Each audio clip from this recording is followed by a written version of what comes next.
চলুন আজ আমরা একটা জিনিস দেখি। ভাবুন তো, যদি একটা মাত্র ঘটনা, শুধু একটা, পুরো পৃথিবীর সাপ্লাই চেনকে একদম ভেঙে চুরে দেয়।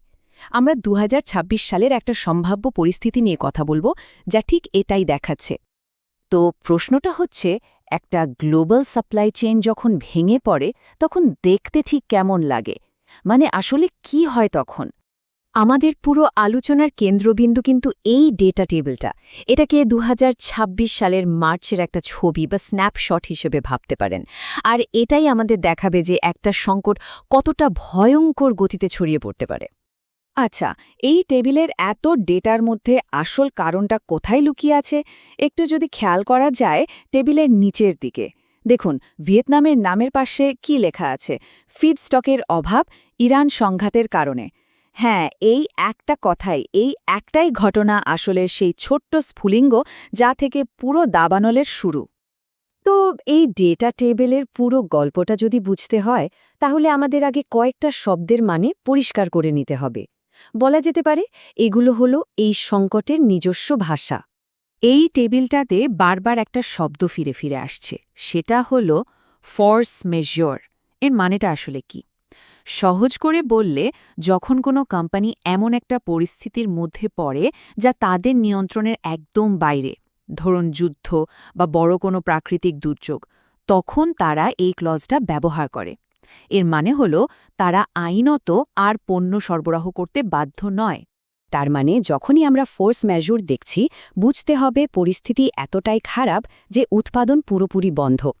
অন্যদিকে যখন রিডিউসড রানস বা উৎপাদন হ্রাস লেখা থাকছে, তার মানে হলো কোম্পানিগুলো কোনো মতে টিকে থাকার চেষ্টা করছে, উৎপাদন কমিয়ে দিয়ে। আরেকটা খুব গুরুত্বপূর্ণ শব্দ হলো ফিডস্টক। ফিডস্টক মানে কি? একদম সহজ ভাষায় বললে, এটা হলো ফ্যাক্টরির মূল কাঁচামাল।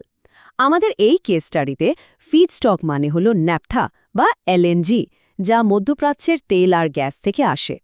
আর এটাই কিন্তু এশিয়ার বড় বড় শিল্প কারখানাগুলোর লাইফলাইন বা প্রাণ। ঠিক আছে, এখন তো আমরা এই সংকটের ভাষাগুলো জেনে গেলাম। চলুন তাহলে এবার সরাসরি দেখি এই ঝড়ের প্রথম ধাক্কাটা ঠিক কোথায় আর কতটা জোরে এসে লেগেছিল।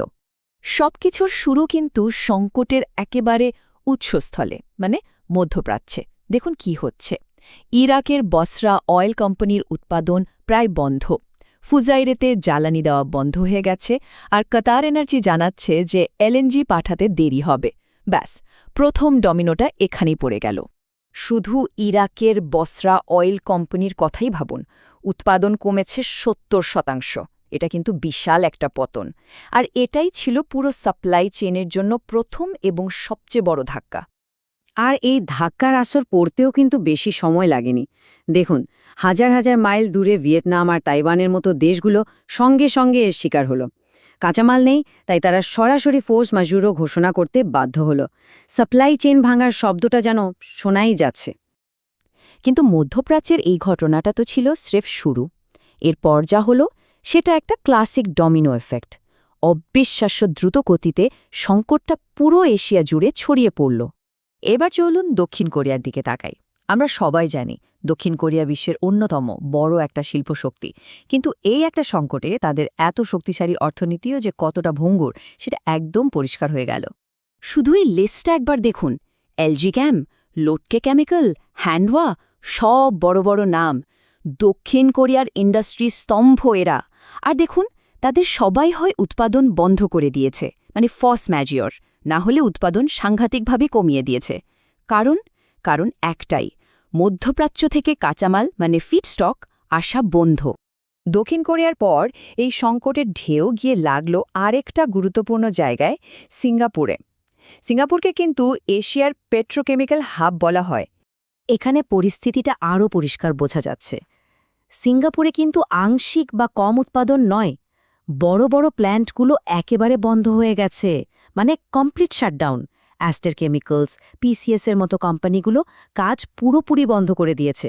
কারণটা একই, তাদের মূল কাঁচামাল ন্যাপথা আসা বন্ধ। এরপর এই সংকট গিয়ে পৌঁছালো চীনে। মনে রাখতে হবে, চীন কিন্তু বিশ্বের সবচেয়ে বড় এলপিজি আমদানিকারক দেশ আর বিশ্ব অর্থনীতির এক বিরাট চালিকা শক্তি। আর এখান থেকে সবচেয়ে বড় যে জিনিসটা শেখার আছে সেটা হলো, চীনের মতো একটা অর্থনৈতিক সুপার পাওয়ারও কিন্তু এই ধরনের সাপ্লাই চেইন সংকটে কতটা দুর্বল হতে পারে। দেখুন, হরমোজ প্রণালীতে সমস্যার কারণে বিশ্বের সবচেয়ে বড় এলপিজি আমদানিকারক ওয়ানহুয়া কেমিক্যাল তারাও ফোর্স মেজর ঘোষণা করতে বাধ্য হয়েছে। মানে এই ঝড়ের প্রভাব থেকে কেউই নিরাপদ নয়। তো আমরা এতক্ষণ আলাদা আলাদা করে দেখলাম ইরাক, ভিয়েতনাম, কোরিয়া, চীন। এবার চলুন সবগুলোকে এক জায়গায় এনে দেখি এই পুরো ছবিটা থেকে আসলে কি শেখার আছে। পুরো ব্যাপারটা আসলে একটা সহজ চেইন রিয়াকশনের মতো। দেখুন, ধাপ ১, মধ্যপ্রাচ্যে একটা সংঘাত হল আর ফিডস্টক সরবরাহ বন্ধ হয়ে গেল। ধাপ ২, ন্যাপথা আর এলএনজি জাহাজগুলো আটকা পড়ল। ধাপ ৩, এশিয়া ফ্যাক্টরিগুলো ফোর্স মেজিওর ঘোষণা করল। আর শেষ ধাপ, এর ফলে বিশ্বজুড়ে দরকারি সব জিনিসের উৎপাদন ব্যাহত হল, একদম একটার পর একটা ডমিনোর মতো। এই পুরো ব্যাপারটাকে এক কথায় বলতে গেলে এই লাইনটাই হয়তো সবচেয়ে ভালো। আমাদের গ্লোবাল সাপ্লাই চেইন আসলে খুবই ভঙ্গুর আর একে অপরের সাথে ওতপ্রোতভাবে জড়িত একটা সিস্টেম, যেখানে যে কোনো একটা জায়গায় সমস্যা হলেই পুরো ব্যবস্থাটা ভেঙে পড়তে পারে। তাহলে এই আলোচনা থেকে মূল বিষয়টা কি দাঁড়ালো? প্রথমত, এটা চোখে আঙুল দিয়ে দেখিয়ে দেয় যে কাঁচামালের জন্য আমরা হাতে গোনা কয়েকটা অঞ্চলের ওপর কতটা নির্ভরশীল। দ্বিতীয়ত, ভূরাজনৈতিক একটা ঘটনা কত তাড়াতাড়ি একটা অর্থনৈতিক সংকটে পরিণত হতে পারে। তৃতীয়ত, আমাদের এই জাস্ট ইন টাইম প্রোডাকশন সিস্টেমটা কতটা ঝুঁকিপূর্ণ।